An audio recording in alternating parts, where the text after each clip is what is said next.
Number 10. Dynamic pricing deception. You found a flight for $280. You close the tab to grab your credit card. You come back 2 minutes later, $340. The price went up because you looked at it. Airlines and booking sites track every click you make, how long you stare at a price, how many times you come back. They're building a profile to figure out the maximum amount you're willing to pay. It's like a poker player watching your face, except the poker player is an algorithm and it never blinks. The moment you show interest, the price nudges up, just enough that you'll pay anyway, because you're already emotionally invested. The technical term is dynamic pricing. The honest term is a real-time experiment on your desperation. Two people can sit next to each other on the same flight, same seats, same snacks. One paid $180, the other paid $620. The algorithm decided one was more desperate, and it was right. To avoid this, use incognito mode, a VPN, or a different device. You have to pretend to be a stranger, because the moment the algorithm recognizes you, the experiment begins. Number 9. The loyalty card file. That little card you scan at the grocery store isn't a discount program. It's a data collection program that occasionally gives you discounts. Every purchase gets logged. What you bought, when you bought it, how often you buy it. They know you buy wine every Friday at 6 p.m. They know you switched to salads for 3 weeks in January, and then quietly went back to frozen pizza. They watched that whole arc play out. They didn't judge. They just filed it. Target famously figured out a teenager was pregnant before her own father did. Their algorithm noticed she bought unscented lotion, bigger bags of cotton balls, and certain vitamins. It connected the dots and sent a mailer with coupons for baby clothes and cribs to her house. Her father called Target, furious. He called back a few days later to apologize. She was in fact pregnant. A coupon mailer figured it out first. Your loyalty card data reveals your stress cycles, your diets, and major life changes. This data is sold and can influence things like your insurance premiums or credit score. You handed over the most intimate details of your life for $1 off cereal. Number 8. The leave a tip guilt screen. You order a coffee. The cashier turns the screen toward you. You're staring at 3 buttons, 20%, 25%, 30%, and then in tiny grayed out letters, no tip. That button is positioned like the wrong answer on a test. It's a design decision to make you feel guilty for not tipping on a counter service transaction. Companies know that if they put a tip screen in your face while you're holding your card, you're too socially uncomfortable to say no. There's a line behind you. The cashier is watching. Your brain panics. You hit 20%. This point of sale prompt is an effective psychological pressure tool. The screens are engineered to make the no tip option feel like a public confession. Some even use the first person, I don't want to leave a tip, forcing you to narrate your own perceived cheapness. One popular system uses social anchoring. The default tip is set high, at 25%. When you slide it down to 15%, your brain reads that as a discount. You feel like you saved money. You just tipped 15% on a bottle of water you grabbed yourself. Studies show these screens increase tipping rates by up to 38% over a traditional tip jar. The payment processors who built this guilt machine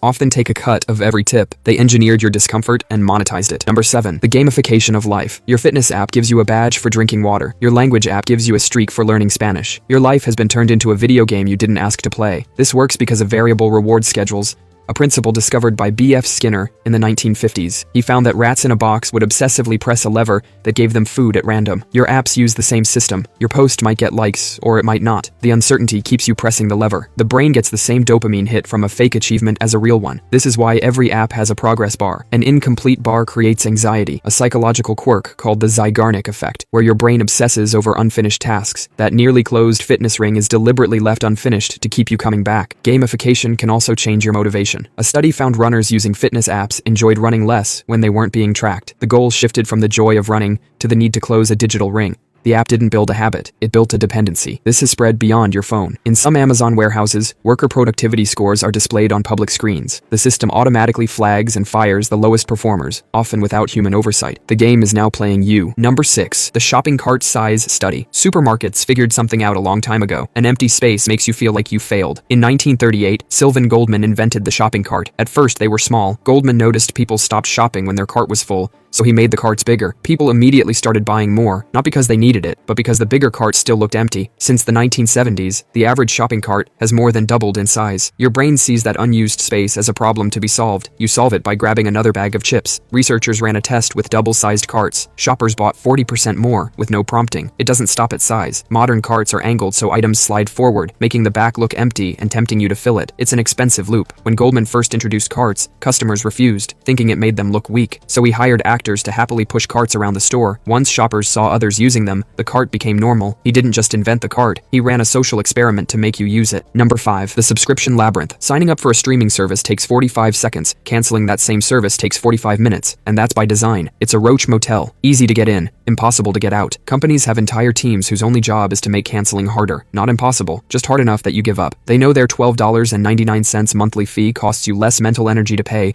than to spend 20 minutes hunting through menus. So you just leave it. It's called a dark pattern, a design trick built to work against you. You click cancel subscription, and suddenly you're 3 pages deep in a quiz about why you're leaving, followed by discount offers and screens asking if you're really sure. The FTC sued Amazon in 2023 because their Prime cancellation process was so deliberately confusing. Internally, they allegedly called it Iliad Flow, named after the epic poem because canceling was as long and painful as the Trojan War. The average person has 3 to 4 forgotten subscriptions quietly bleeding money every month. Companies test exactly how much friction it takes to make you give up. For most people, it's not much. Number 4. The loading bar speed illusion. That little bar filling up on your screen is lying to you. Its speed has almost nothing to do with how fast your computer is working. It's choreographed to make you feel good about waiting. Researchers discovered a progress bar that speeds up at the end feels faster than one moving at a constant speed, even if both take the same amount of time. Engineers deliberately program bars to start slow and finish fast. Your brain reads speeding up as almost done and gives you a hit of relief. Early Windows showed brutally honest progress bars. 14 minutes remaining would jump to 3 hours remaining. People hated it, not because of the delay, but because the honesty felt like failure. Microsoft switched to smooth, fake estimates, and complaints dropped dramatically. Houston Airport had a complaint problem with baggage wait times. Speeding up delivery didn't help. Then, instead of making bags arrive faster, they made passengers walk longer by moving the carousel to the far end of the terminal. The total time was the same, but now passengers walked for most of it. Complaints dropped to almost zero. The wait felt shorter because the unoccupied wait was shorter. Airline booking sites show a spinning wheel while searching for flights. They already have the results. They're just making you wait so the search feels thorough. If results appeared instantly, people would trust them less. Slow equals effort. Effort equals trustworthy. Number 3. The personalized ad proximity test. You are with a friend. They mention they want new running shoes. The next day, your phone is full of running shoe ads. Most people blame their microphone. It is probably not your mic. It is something weirder. Your phone knows where you are, and it knows which other phones spend time near you. When your friend searches for running shoes,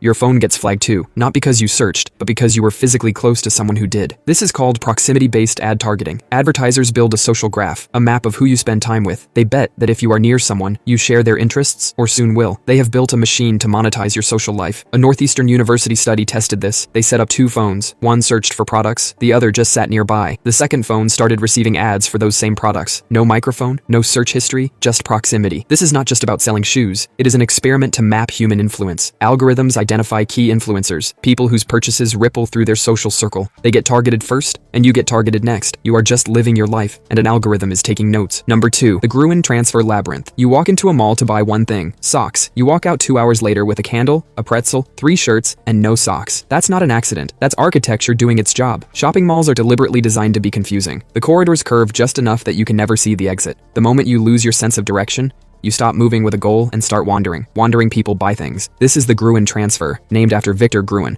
who invented the modern mall. He wanted to create pleasant community spaces, but retailers turned his blueprints into psychological traps. Gruen spent his life disowning the concept. The moment you step inside, your brain is hit with a wave of stimulation, bright lights, music, the smell of food pumped through vents. Your brain gets overwhelmed and drops its original mission. Scientists call this a retail-induced trance. You forget why you came in. The layout ensures there is no logical path. Department stores are at opposite ends, forcing you to walk past hundreds of smaller shops. You are expensive cargo that buys candles. Escalators are never where you'd expect. The food court is always at the furthest point from the entrance. Because hungry people walk faster and shop less, they need to slow you down first. It's a maze designed to separate you from your money before you find the exit. Number 1. The streaming service autoplay psychology experiment. Netflix did not add autoplay because it was convenient. They added it because they ran experiments to find the exact moment your willpower dies. When an episode ends, there is a brief window where you might stop watching. Netflix's autoplay countdown is deliberately shorter than that window. The countdown is not there to give you time to decide. It is there so you feel like you decided. Netflix tested different countdown lengths on different users to see which is most effective at keeping you watching. They know if the next episode starts with 0 warning, people get annoyed, but give them a countdown they can technically cancel, and they feel in control. You think you are choosing what to watch. You are just choosing from a menu designed to keep you from putting it down. Netflix's internal goal, leaked in a lawsuit, was to compete with sleep. That is a direct quote. So next time you are watching one more episode at midnight, know that a data scientist is looking at a graph, and you are a dot on it performing exactly as expected.